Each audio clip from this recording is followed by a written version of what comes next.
Good evening and welcome to Courts Today by Livelaw. This is your host Urvashi Chauhan bringing you the latest updates on the legal front. This is your go-to source for all things legal. Let us start.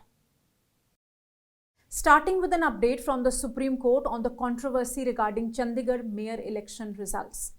A bench comprising CJI Chandrachud, Justices Rishikesh Roy and Manoj Kumar Mishra today heard the petition filed by Aam Aadmi Party councillor Kuldeep Kumar challenging refusal of Punjab and Haryana High Court to stay the Chandigarh mayor elections, in which a BJP candidate was declared the winner after the votes of 8 candidates of the Congress Aam Aadmi Party alliance were declared invalid. The court at the last hearing had rebuked the presiding officer, citing alterations on ballot papers as improper. It had postponed the scheduled meeting of the municipal corporation and also asked for the records to be preserved. During today's hearing, Solicitor General Tushar Mehta, appearing for the Chandigarh administration, suggested that a fresh election be held under the supervision of a judicial officer. However, Kuldeep Kumar, the Aam Aadmi Party candidate, opposed this proposal.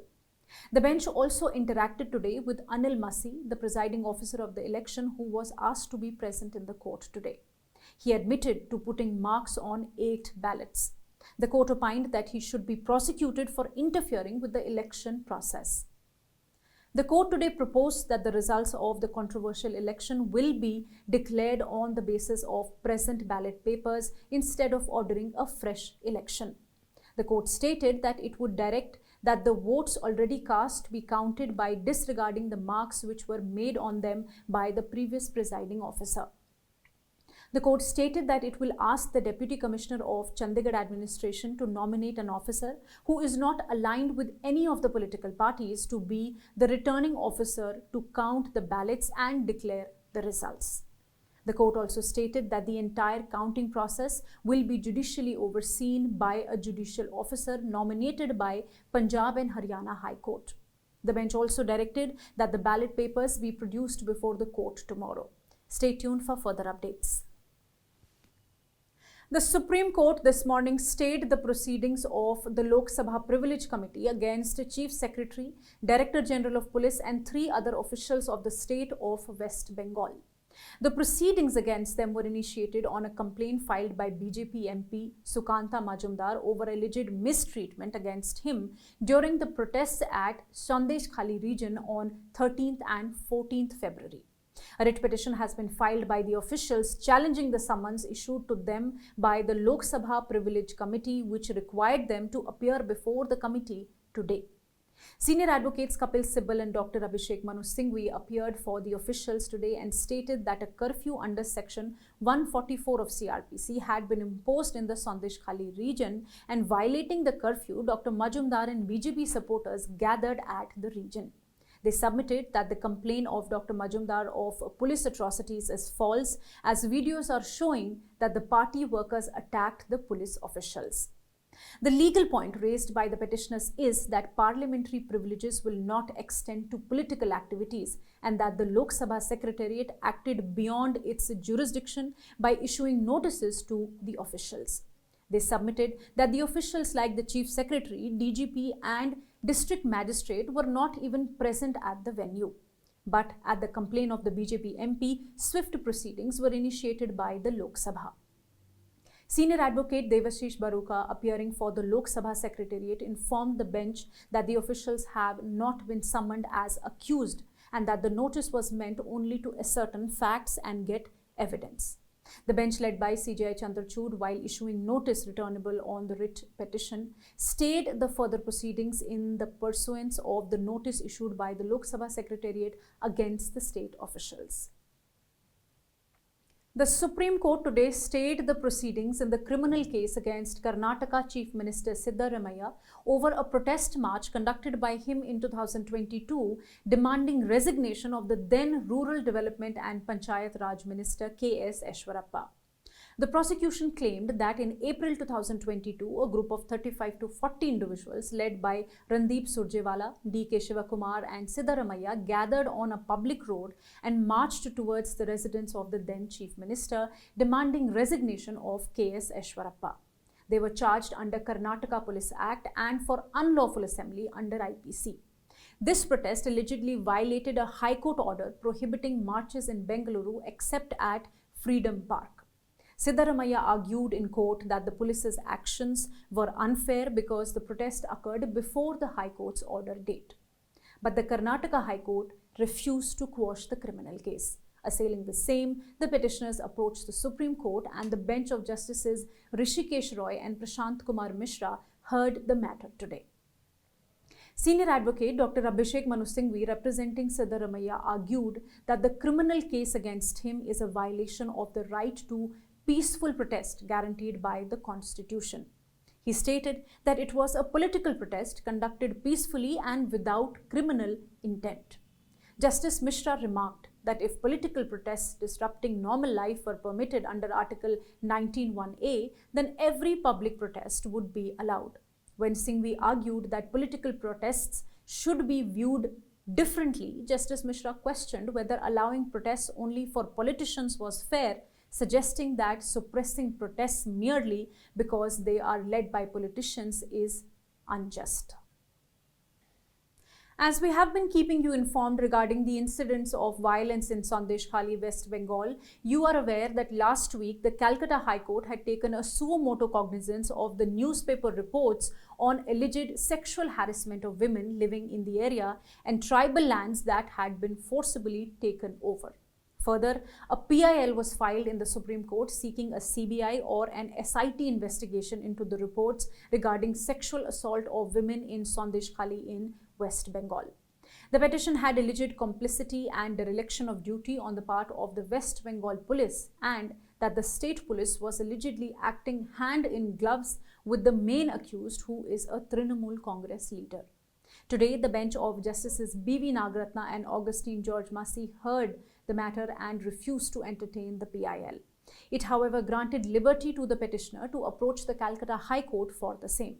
The bench opined that the High Court also has the power to constitute the SIT, and there cannot be dual forms or parallel proceedings. Also, when the council relied on the orders passed by the Supreme Court in relation to Manipur violence, constituting SITs and a committee comprising retired High Court judges to probe cases related to sexual violence against women, the bench clearly asked the council not to compare the Manipur violence case with the instant one. And now let me tell you about YouTuber Dhruv Rathee's legal showdown at the Calcutta High Court regarding his YouTube video on Dabur's real fruit juices, which had stirred up a storm of controversy. With a colossal subscriber base of over 14 million, in his video, Rathee analyzed the health effects of ready-to-serve fruit juices and alleged that their consumption led to type 2 diabetes and hair loss, asking his subscribers not to consume such products. When the video was released, Dabur claimed disparagement of their real trademark, since Rathee had only partially blurred their trademark in his video. In response to Dabur's claims, the court had initially directed Rathee to remove the offending portions of his videos which targeted real juices, but later directed for the video to itself be removed after the interim orders had not been complied with. At today's hearing, Rathee's counsel told a single bench of Justice Arindam Mukherjee that the YouTuber would be willing to amend his video by covering the images of Real's fruit juice in order to not make any references to Dabur's trademark. These suggestions were noted by the bench, and the matter was posted for orders to 29th February. The Kerala High Court has granted pre-arrest bail to a mother who allegedly tried to kill her 14-day-old baby by putting the child in a bucket filled with water. Justice Sophie Thomas granted custody of the baby to the father for the time being, relying on report of the Child Welfare Committee, which stated that the mother was undergoing treatment and it was not safe to entrust the custody of the baby to the mother now. The court also directed the committee to conduct periodical inquiries into the condition of the mother to submit reports before the jurisdictional court once in 2 months. In another update, the Allahabad High Court has expressed its displeasure with the stamp reporter section of the High Court for erroneously listing an application against an order concerning temporary injunction in a pending suit as a second appeal.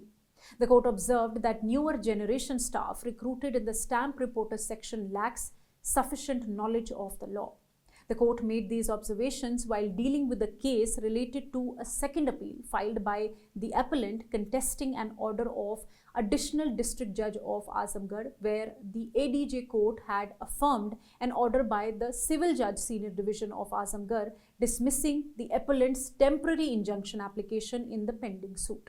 The High Court expressed shock when a case not eligible for a second appeal under Section 100 of the Code of Civil Procedure was listed as such.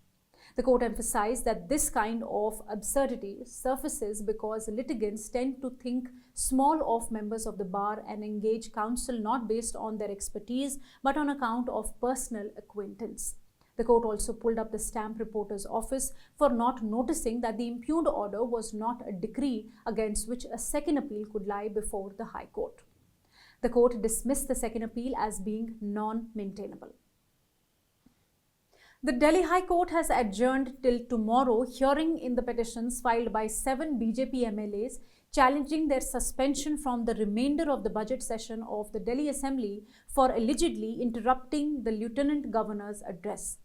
The BJP MLAs had repeatedly interrupted Lieutenant Governor during his address on 15th February, which focused on highlighting the achievements of the Aam Aadmi Party government. 7 BJP members, excluding Leader of Opposition Ramveer Singh Biduri, have been prohibited from participating in the House proceedings until disposal of case by Committee of Privilege. The matter will be heard tomorrow by the bench of Justice Subramaniam Prasad. Stay tuned. And lastly, in a detailed order declaring the arrest of former ICICI Bank CEO and MD Chanda Kochhar and her husband Deepak Kochhar by CBI illegal, the Bombay High Court has called the investigating agency's acts an abuse of power. The couple was arrested by the CBI in December 2022, just a couple of weeks before their son's wedding and over 3 years after an FIR was registered against them in the ICICI Bank Videocon loan fraud case. The couple approached the High Court soon after their arrest. In a detailed order, a coordinate bench of the court granted them interim bail and held their arrest to be prima facie illegal. The division bench of Justices Anuja Prabhudesai and N.R. Borkar has observed that such routine arrest without application of mind and due regard to the law amounts to an abuse of power and does not satisfy the requirement of Section 41A of CRPC. Thank you for watching. If you wish to know more details about the cases I mentioned here, you can visit our website at www.livelaw.in. Stay ahead with quick legal updates only on Live Law. Do not forget to like, share and subscribe and support us. You can also support us by donating through the thanks button at the bottom of our videos or consider becoming a member at just 89 rupees per month.